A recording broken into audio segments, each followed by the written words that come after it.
Bonjour à tous, bienvenue dans ce webinaire scientifique. Pour ceux qui ne connaissent pas, mais je pense que vous connaissez tous, vous allez voir que vous allez avoir un petit chat sur votre droite sur lequel vous allez pouvoir poser vos questions. Dans un premier temps, me dire déjà si vous m'entendez et vous me voyez bien. Il y a aussi également une partie questions qui se trouve à droite. Si c'est possible, à ne pas utiliser parce que je vais essayer de regarder que le chat. Et donc, n'hésitez pas à me poser différentes questions en fonction de la présentation que je vais réaliser. L'idée aujourd'hui, c'était de vous présenter les différentes techniques qui existent dans la podologie au niveau numérique, à savoir les techniques qu'on appelle CAD-CAM, parce que je remarque au quotidien, quand je discute avec des podologues ou des professionnels de la podologie, qu'il y a parfois une confusion sur les différentes techniques qui existent déjà entre impression 3D, frittage de poudre, dépôt de filaments et fraisage numérique. Et l'idée, c'est juste de faire un point d'éclaircissement sur tout ça, sans favoriser une technique par rapport à l'autre. Elles sont toutes utilisées et je pense qu'il y a des résultats qui sont cohérents dans chacune de ces techniques, mais juste pour vous expliquer un petit peu les différences et également, au final, pourquoi nous, chez Scientifique, on s'est plutôt orienté vers une technique plutôt qu'une autre. Je vais vous partager du coup mon écran et on va pouvoir commencer. Alors, j'espère que vous voyez bien. Donc, je vais commencer par en fait un petit rappel tout simplement sur le CAD-CAM, qui est le nom anglo-saxon, et ce qu'on appelle aussi en France la CAO ou CFAO. CAO ou CAD, c'est juste la définition de conception assistée par ordinateur, ou Computer Aided Design en anglais. En fait, ça signifie juste qu'on va avoir certains logiciels. Alors là, on va parler de la podologie, mais ça peut toucher un certain nombre de techniques ou de secteurs d'activité. Et l'idée, ça va être d'avoir un logiciel de conception pour vous aider à modéliser une réalisation, à savoir en podologie une semelle orthopédique, mais ça pourrait être dans le dentaire, vous aider sur de la prothèse, aller simuler une conception de prothèse via ordinateur, et également, on en parlait par exemple dans l'auditif, d'aller simuler une prothèse auditive qui pourrait être sur mesure et adaptée à différents types de patients. Donc l'idée, c'est vraiment d'avoir un logiciel qui va vous aider à la conception d'une semelle orthopédique. Et enfin, le CAM, c'est juste qu'on va être assisté aussi dans la fabrication par une machine, qui peut être une imprimante 3D, qui peut être une fraiseuse numérique, qui peut être une imprimante par dépôt de filament ou frittage de poudre, dans la fabrication de cette orthèse plantaire. On peut utiliser un système sans l'autre, à savoir faire un design tout d'abord sur l'ordinateur et après le réaliser de façon manuelle. Ça pourrait se faire. Imaginons un logiciel de design d'architecture. Et bien après, ça va être fait au niveau du logiciel par des professionnels et ensuite, ça va être fait par exemple par des ouvriers pour réaliser le projet d'architecture. Donc l'idée, c'est vraiment d'avoir ces deux parties. C'est cette partie simulation et design via ordinateur et l'autre partie fabrication sur une machine dans laquelle, normalement, l'humain ne vient pas intervenir. Globalement, je vous ai mis comment fonctionnait Scientifique, mais globalement, ça va être la même chose pour tous les systèmes et les industriels qui se sont lancés sur le marché. En soi, le CAD-CAM, ça va être vraiment la modélisation et la fabrication, mais pour avoir du sur-mesure, notamment dans le secteur médical, on va y introduire aussi un système de scanner. Tout simplement parce qu'on a besoin d'avoir quelque chose à la forme en podologie du pied du patient. Donc l'idée, ça va être dans toutes ces solutions de prendre une prise d'empreinte qui va être plus ou moins rapide. Chez nous, ça dure à peu près 2 minutes. Ensuite, de basculer cette empreinte pour aller réaliser un modèle, pour aller réaliser tout simplement une semelle via une application. Et ensuite, une fois que ça a été réalisé, eh bien, de basculer ce modèle sur une machine pour que la machine s'occupe de fabriquer la semelle orthopédique. Aujourd'hui, typiquement, beaucoup d'industriels comme Scientifique proposent une solution déportée, mais vous pourriez tout à fait, pourquoi pas, en fonction des investissements qui sont à réaliser, intégrer toute cette chaîne de valeur, c'est-à-dire d'avoir votre propre scan, d'avoir pourquoi pas développer votre propre application et d'avoir une machine dans votre atelier qui puisse fabriquer également le modèle réalisé.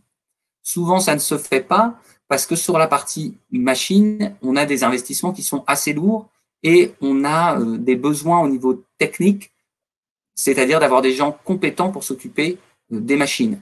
L'autre problématique qu'on a souvent, et c'est pour ça qu'on passe par de la fabrication déportée, c'est qu'on a une nécessité de faire un certain volume pour faire tourner la machine et pour que ce soit au minimum rentable d'utiliser ce type de technologie. Donc, le fait de regrouper en fait des utilisateurs pour que les industriels puissent utiliser des machines et avoir du coup une tarification qui soit plus adaptée, c'est le principe qu'ont repris beaucoup de professionnels de ce secteur. Il faut imaginer un petit peu, si je prends juste le cas de l'impression 3D, il faut imaginer ça un petit peu comme l'imprimerie. C'est-à-dire qu'aujourd'hui, vous avez tous des machines, des imprimantes qui peuvent vous permettre d'imprimer tout ce que vous voulez, vos factures, vos comptes rendus, etc. Des imprimantes que vous pouvez acheter dans le public et qui vous servent au quotidien. En revanche, à partir du moment où vous allez devoir faire un certain nombre d'impressions en termes de volume ou en termes de qualité d'impression, par exemple d'imprimer des journaux ou des bouquins, il va falloir passer vers d'autres types de machines qui sont beaucoup plus grosses et qui sont gérées aussi par des professionnels qui vont vous permettre de sortir des choses de façon à les avoir vraiment de qualité et aussi de façon à faire du volume. C'est pour ça qu'on a choisi des solutions déportées, mais il n'est pas dit que dans un certain nombre d'années, il serait possible d'intégrer ce type de technique directement dans vos cabinets. Donc souvent, ça se déroule vraiment dans ces 3 étapes, c'est-à-dire une prise d'empreinte, une modélisation, et après la livraison du produit fini dans les cabinets. Et le délai de livraison peut dépendre en fonction des acteurs qui sont présents sur le secteur. Alors, je vais faire juste une petite introduction sur ce que j'entends souvent, c'est une confusion entre fraisage numérique et impression 3D. Il y a un grand terme 3D qui est beaucoup utilisé au niveau marketing. 3D, c'est 3 dimensions, donc tout ce qu'on touche, la plupart du temps, c'est en 3D. Une table, c'est en 3D. Une semelle thermoformée, elle est en 3D, elle est en 3 dimensions. Et les gens surfent un peu sur ce terme 3D parce que c'est vrai que ça plaît beaucoup, mais en soi, l'impression 3D est complètement différente du fraisage numérique. Je vais vous expliquer un petit peu plus dans le détail après, mais en gros, sur du fraisage numérique, on va être sur des blocs de matière qu'on va venir tailler, donc on va être sur de la suppression de matière, et sur de l'impression 3D, on va être sur l'ajout de matière à partir de rien. Ce que j'entends aussi beaucoup, c'est que on a que certains matériaux qui sont utilisés, qu'on est obligé de travailler en monomatériaux et avec la même technique. Alors ça, c'est complètement faux. Il y a énormément de matériaux qui peuvent être utilisés en fraisage ou en impression 3D. En impression 3D, on a aussi la possibilité, avec le même matériau, de lui donner différentes composantes techniques, notamment différentes duretés short, en fonction tout simplement de l'ouverture, de la finesse qu'on va donner à ce matériau. Et même en fraisage numérique, vous pourriez avoir des blocs de 2, 3, voire 4 densités. Donc avoir du monobloc, mais avec la possibilité quand même de pouvoir jouer sur les duretés short d'une semelle que vous allez réaliser. Et ce que j'entends aussi souvent, c'est que au final, on n'a plus grand-chose à faire parce qu'il suffit d'appuyer sur un bouton et que ça va lancer notre paire de semelles. Alors pour moi, c'est assez faux parce que vous avez toute la partie examen, la partie modélisation qui va donner le résultat final de la semelle que vous allez réaliser. Donc de dire que l'impression, c'est juste un bouton, ou le fraisage, c'est juste un bouton et on obtient la semelle, c'est faux parce que ça va être le résultat d'une conception que vous allez réaliser via une application en fonction du diagnostic que vous avez fait.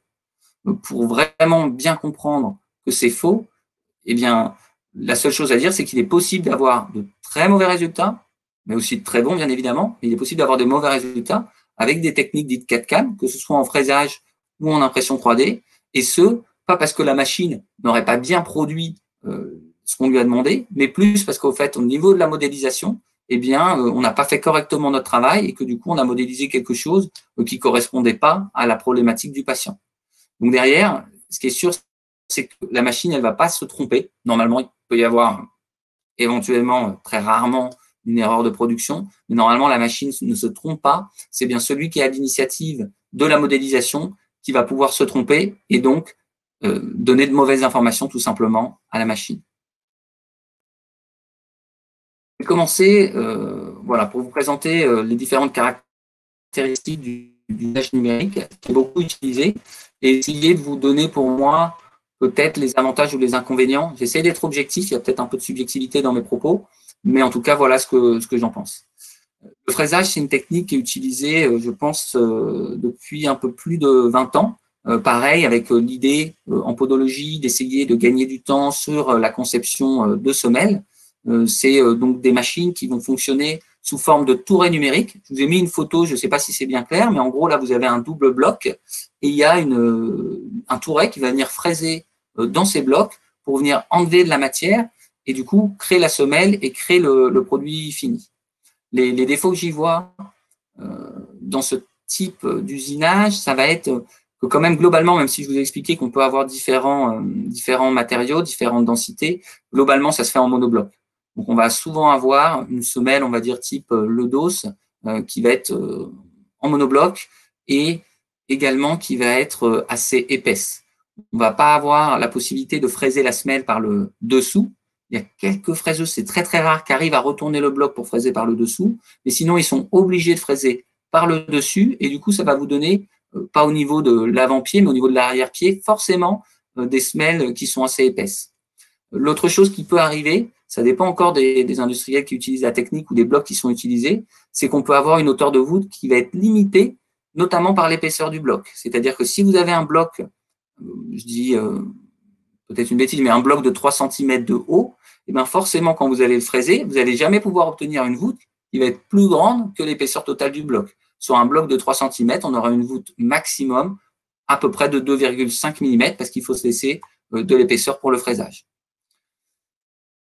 La grosse difficulté qu'on a dans le fraisage aussi, c'est peut-être en termes de volume, c'est-à-dire qu'on va pouvoir fraiser paire par paire, donc ce qui peut être intéressant quand on a quelques paires à fabriquer, mais au final, si vous avez besoin d'aller tout simplement proposer ce type de produit à plusieurs professionnels de santé, vous allez vite être limité et il va vous falloir investir dans énormément de machines qui peuvent être plus ou moins coûteuses. Un grand défaut qu'il y a aussi pour moi dans le fraisage, même si on essaye d'améliorer tout ça, c'est la perte de matière. La perte de matière, elle est énorme. C'est-à-dire que sur un bloc, si je prends le bloc 100% de matière, le produit fini qui va en résulter utiliser à peu près 10 ou 15% de la matière. Donc, vous avez 85% de déchets de matière au niveau du bloc qui ne va pas être réutilisé. Donc, un gâchis total pour moi par rapport à ce type de technique.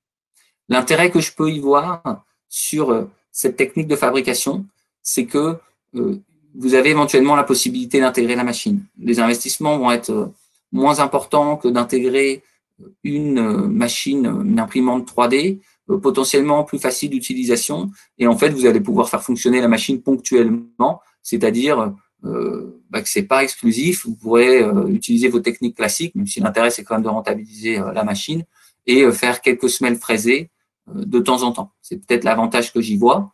Quand je vous parle d'avantages et d'inconvénients, je reste concentré sur le produit. Aujourd'hui, il y a des gens qui utilisent du fraisage, qui ont des bons résultats, qui soignent des patients. Donc, c'est pas la question, c'est vraiment sur le produit type que je me focalise et notamment l'architecture du produit, tout simplement. Donc, pour moi, ça va être vraiment ça. Les limites du fraisage, c'est monodensité, épaisseur de la semelle et la perte de matière. Et l'intérêt, ça peut être de fabriquer des semelles ponctuellement et de pouvoir intégrer la machine. Je vais passer sur une technique d'impression 3D que vous connaissez bien. J'en profite pour vous dire de ne pas hésiter à me poser des questions si jamais je ne suis pas clair, même si j'essaye, dans la mesure du possible, de vulgariser mes propos. Il y a une technique qui est utilisée donc en impression 3D, connue normalement du grand public, c'est la technique qu'on appelle FDM. Donc en fait, c'est une technique qu'on appelle en français de dépôt de filament.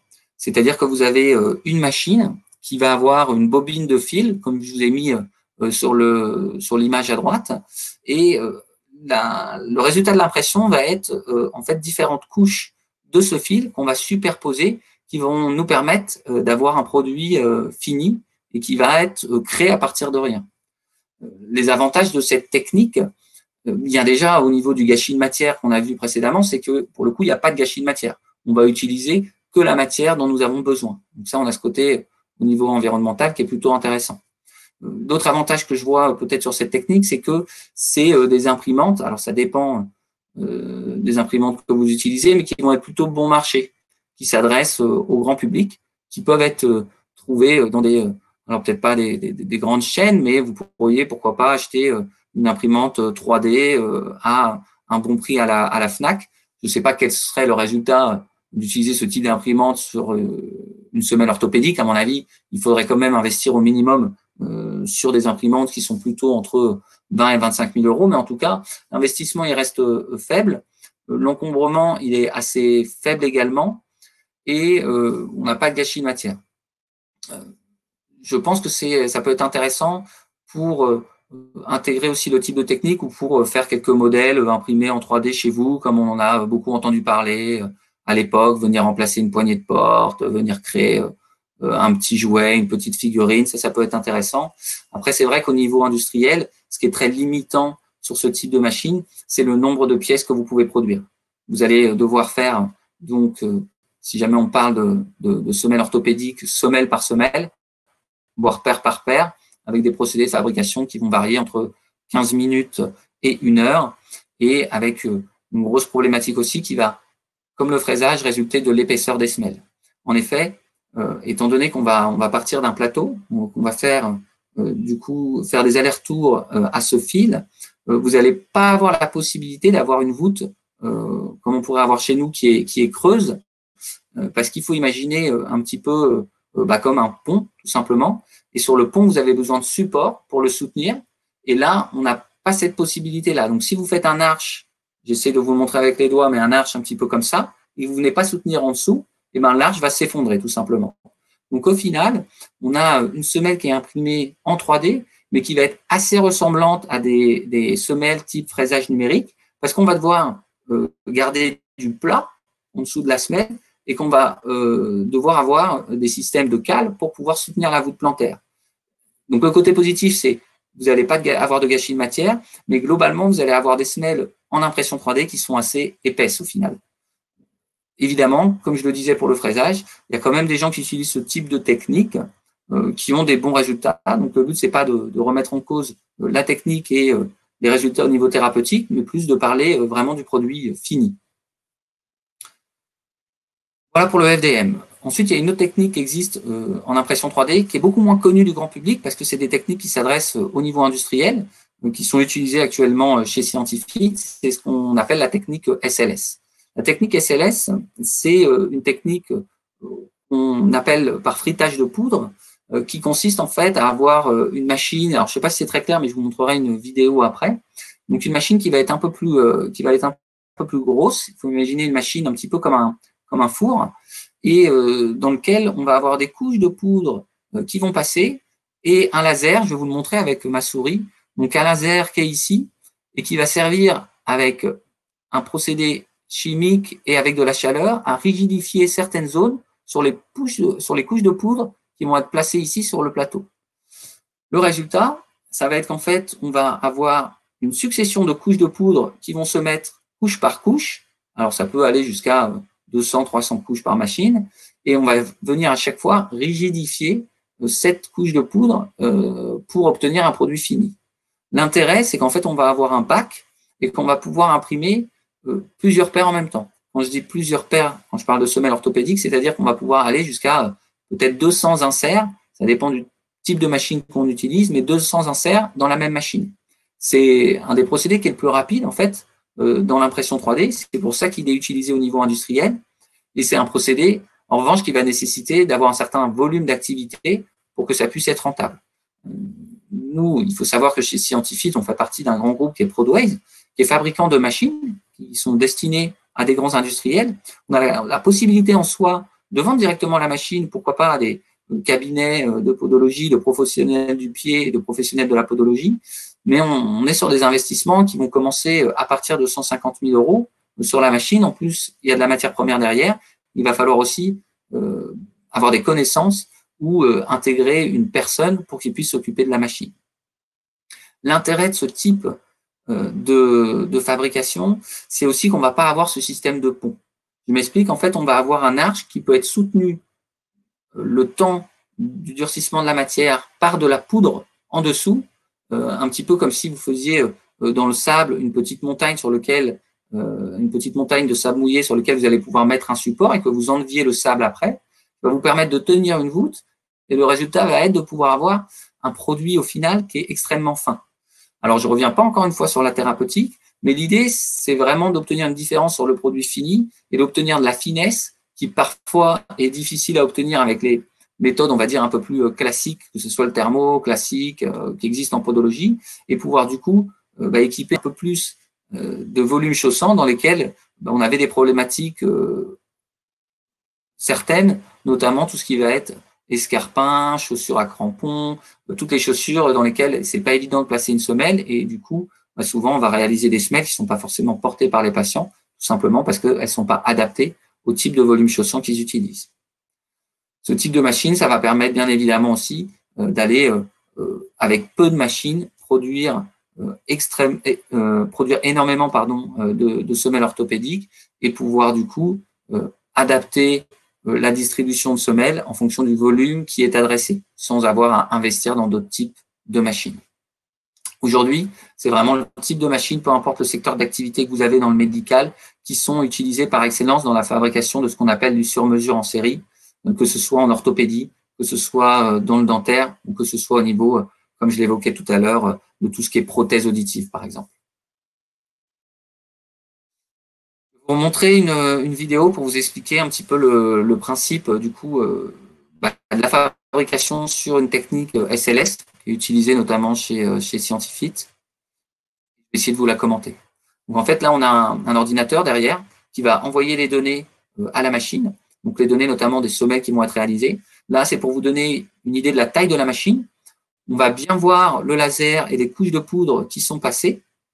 Une fois qu'on a fini ce process, on va ouvrir tout simplement la machine et sortir les produits finis de la poudre qui n'a pas été rigidifiée. Donc, on a un processus de nettoyage, de vérification des orthèses plantaires par rapport du coup à ce qui nous a été envoyé. Et ensuite, on va également avoir un processus chez nous de venir faire de l'appairage, ça veut dire regrouper les orthèses entre elles en fonction des paires qui sont réalisées, les tester avant de les envoyer et venir y coller un recouvrement.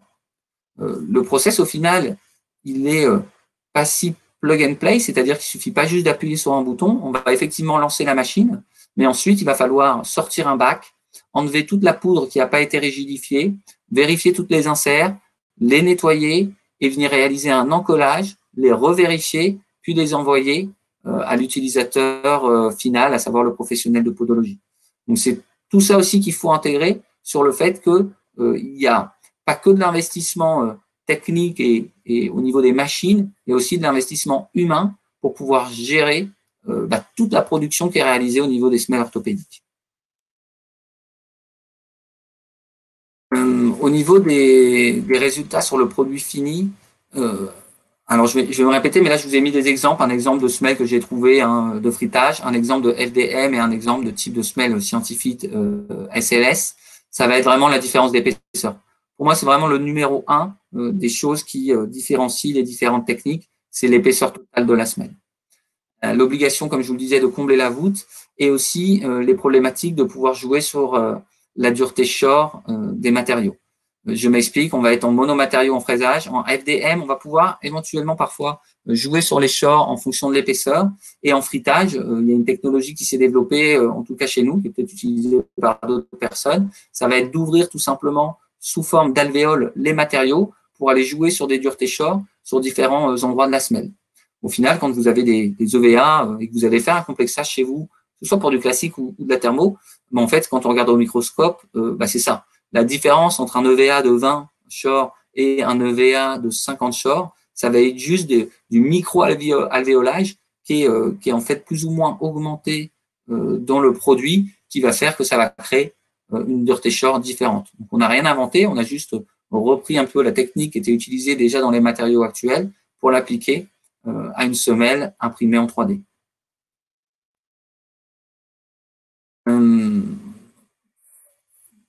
On a choisi, nous, ce système-là. On s'est posé la question, on aurait pu s'orienter vers d'autres types de systèmes, peut-être développer aussi des machines pour les vendre directement aux professionnels de podologie.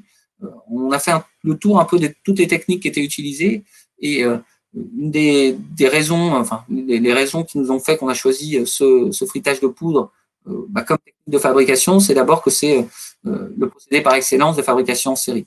c'est-à-dire que c'est la possibilité avec peu de machines de pouvoir faire un volume qui correspondrait aux attentes de nos futurs utilisateurs. C'est aussi la possibilité du coup de pouvoir fabriquer 300 paires par 300 paires en fonction des demandes qu'on a au quotidien. C'est le procédé qu'on a trouvé le plus rapide si on le reporte par fabrication d'inserts, donc ce qui nous permet aussi quand même de limiter au maximum, parce qu'il y a quand même de l'humain derrière, mais les temps de livraison. On a eu la chance chez Scientifique d'être complètement intégré à Prodways et à Initial.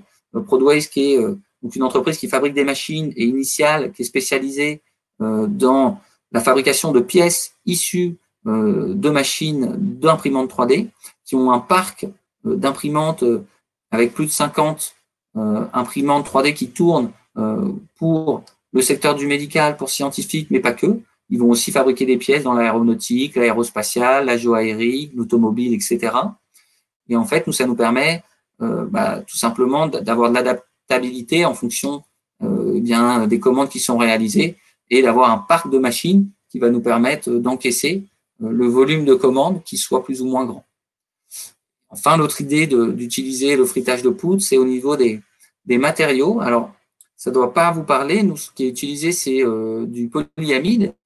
Le polyamide, c'est un matériau qui est utilisé par excellence dans l'impression 3D. Ce n'est pas un matériau qui a été créé récemment, c'est un matériau qui existe depuis assez longtemps et il est beaucoup utilisé par rapport à ses caractéristiques techniques.